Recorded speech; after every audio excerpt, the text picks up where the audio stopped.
पहले सौरभ को नशे की गोली खिलाई, फिर चाकू से सौरभ के सीने पर कई बार चाकू घोंपे और उसे हमेशा के लिए मौत की नींद सुला दिया।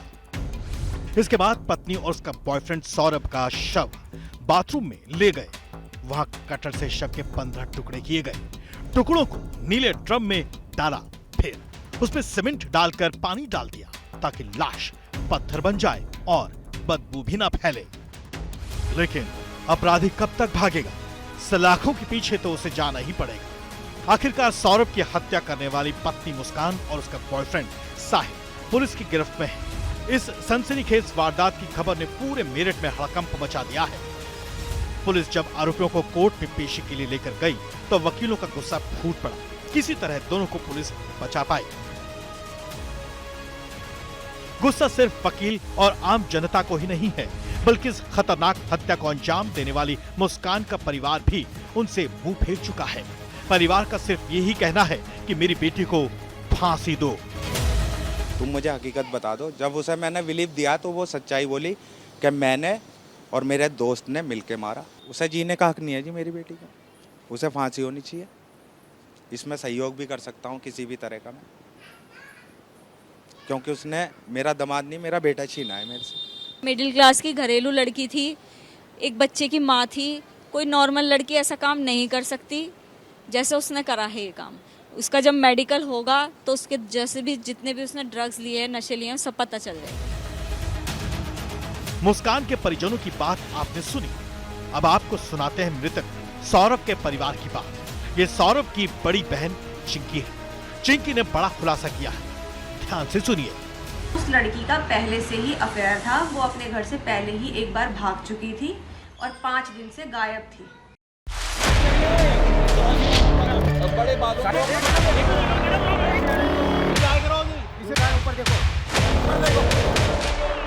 कत्ल के बाद अपने प्रेमी के साथ बेखौफ अंदाज में हिमाचल प्रदेश घूमने चली जाने वाली मुस्कान पहले ही भाग चुकी थी। अब सवाल ये उठता है कि मर्डर तो हो गया था।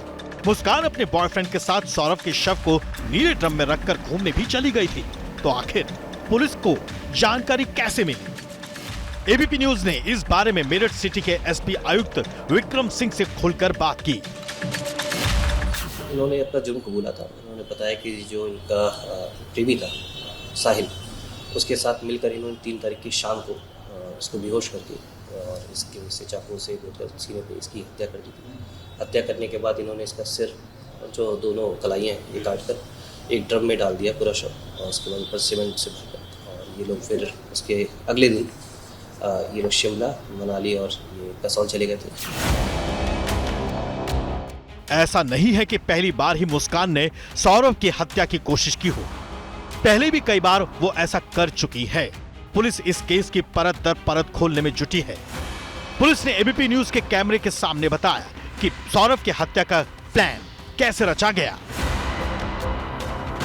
22 तारीख को उसने ये जो 22 फरवरी को पहले से जैसे मैंने बताया प्लानिंग कर ली थी इसको हटाने के लिए। तो 22 तारीख को उसने चाकू खरीदे 2 800 रुपये में जो चिकन काटने के नाम पर। और 24 तारीख को जब ये वापस आया तो 25 तारीख को इसके घर में एक बर्थडे पार्टी थी। उसमें इसने ट्राई भी किया था इसको जो एंजाइटी वाली दवाइयाँ हैं वो दे के इसको बेहोश करने की, परंतु उस दिन ये नाकाम रही थी। फिर दोबारा इसने 3 तारीख को जब इसकी बेटी जो है उनके नानिकिया छोड़ दिया था इसने, और इसने कोफ्ते अपने घर से कोफ्ता लाया था सौरभ। तो कोफ्ते में इसने नींद की गोली जो एंजाइटी दवाई है वो डाली खिलाई थी इसने, और जिससे वो बेहोश हो गया। बेहोश होने के बाद इसने खुद हत्या को अंजाम दिया था।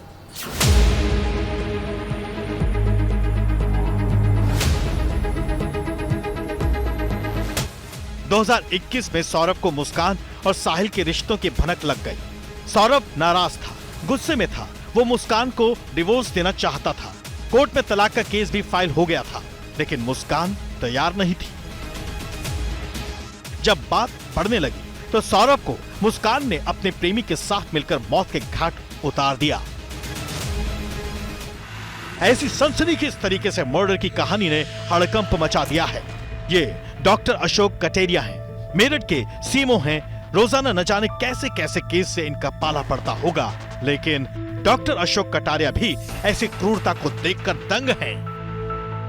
30 साल के कैरियर में तो अभी तक मैंने ऐसा कोई केस देखा नहीं है। सीमेंट के घोल के अंदर समायोजित थी तो वो ड्राई हो गया था, तो उसको तोड़ने में जो उसकी बाहर की स्किन थी वो नेचुरली पील होनी थी, और वो उसे थोड़ा सा हमें उसकी एज सर्टिफाई करने में और उसका जो ड्यूरेशन फ्रॉम द डेथ वो सर्टिफाई करने में थोड़ा सी दिक्कतें तो आती है। सौरभ जा चुका है, मुस्कान और उसका प्रेमी सलाखों के पीछे है। ध्यान दीजिए, मृतक सौरभ और कातिल मुस्कान की 6 साल की बेटी भी है। अब उसका भविष्य क्या होगा, उस मासूम का पालन पोषण कैसे होगा, इस बारे में मुस्कान ने एक बार भी नहीं सोचा।